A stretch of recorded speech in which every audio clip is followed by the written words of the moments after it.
نحمدہ و نصلی علی رسولہ الکریم۔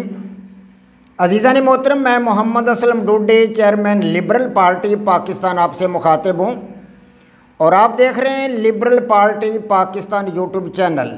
پیش خدمت ہے پروگرام لبرل نظام حیات یعنی حقیقی آزادی،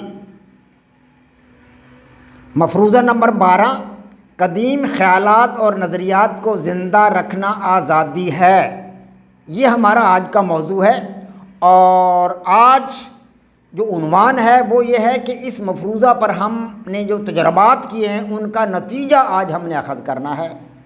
عزیزان محترم، آپ کو پتہ ہے کہ میں آپ حضرات کے سامنے لبرل نظام حیات اس موضوع پر پچھلے کچھ عرصہ سے گفتگو کر رہا ہوں، اور اب تک میں آپ حضرات کے سامنے اس کے تقریباً 30 ایپیسوڈ بیان کر چکا ہوں، اور اس پروگرام کے تحت ہم آزادی کی تلاش میں سرگرداں ہیں۔ آزادی کو تلاش کرنے کے لیے اپنی صلاحیتوں کو، اپنی قابلیت کو، اپنی کاوشوں کو اور اپنی جدوجہد کو بروئے کار لا رہے ہیں، تاکہ ہمیں آزادی مل جائے کہ وہ کیا شے ہے، آزادی کہاں ہے، کس طرح کی ہے، اس کی شکل و صورت کیا ہے، اور وہ ہمیں کیسے حاصل ہو سکتی ہے۔ اس کوشش میں اور اس قسم کے جتن میں ہم لگے ہوئے ہیں۔ آج ہم جو ہے 12واں مفروضہ جو ہے اس کے نتائج کو دیکھیں گے۔ اس سے قبل ہم 11 مفروضے لے چکے ہیں، ان پر تجربات کر چکے ہیں، ان پر جو کیے ہیں تجربات ہم نے ان کا رزلٹ بھی ہم نے اخذ کر لیا ہے، اور نتائج کو دیکھ چکے ہیں، سمجھ چکے ہیں، ان کا اندازہ لگا چکے ہیں، اور 11 مفروضوں کے تجربات سے ہمیں ابھی تک آزادی نہیں مل سکی۔ تو اس کے بعد ہم نے 12واں مفروضہ جو ہمارا آخری مفروضہ تھا وہ لیا۔ اب 12ویں مفروضے پر ہم 5 تجربات کر چکے ہیں۔ آج اب ان 5 تجربات پر جو ہمیں نتائج وصول ہوئے ہیں وہ سامنے رکھیں گے، اور ان پر ہم کچھ بات کریں گے۔ تو تجربہ نمبر 1 اور تجربہ نمبر 2، ان 2 تجربات سے ہمیں جو رزلٹ حاصل ہوا ہے، جو نتائج حاصل ہوئے ہیں، وہ میں آپ حضرات کے سامنے رکھنے کی کوشش کروں گا۔ تو عزیزان محترم، ہمارا پہلا تجربہ تھا کرم دین اور عمر دین۔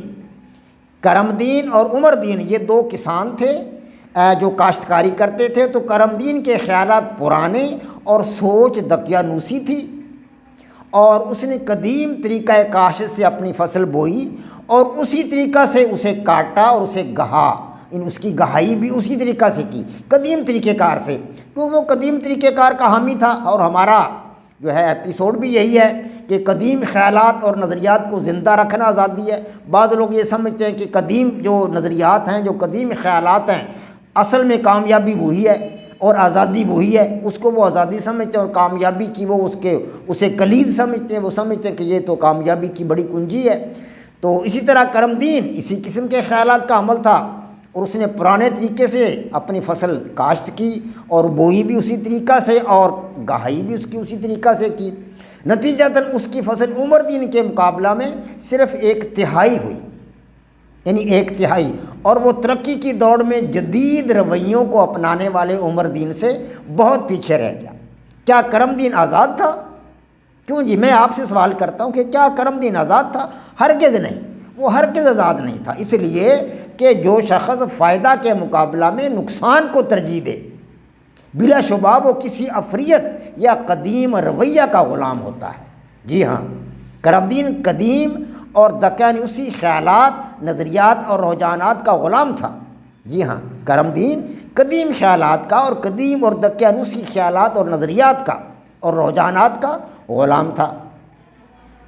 اب ہمارے سامنے ہے تجربہ نمبر 2، محمد کامل والا تجربہ، جس کا بیٹا پاگل پن کا شکار ہو رہا تھا، لیکن اس نے اس کا صحیح علاج نہیں کروایا، محمد کامل۔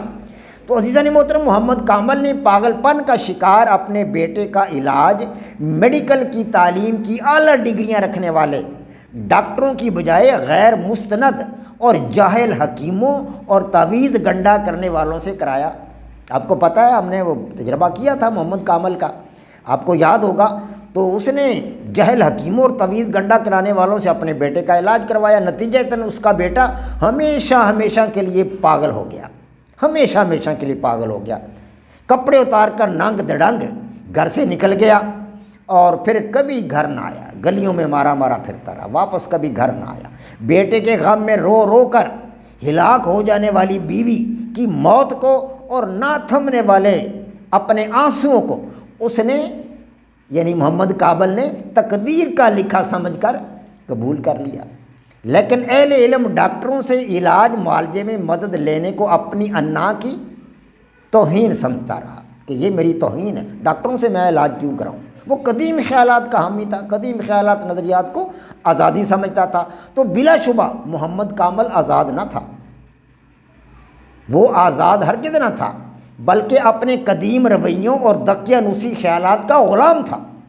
اگر وہ آزاد ہوتا تو زندگی کے راستہ میں سامنے آنے والے جدید رویوں اور جدید رجحانات اور جدید خیالات کو خوش آمدید کہتا۔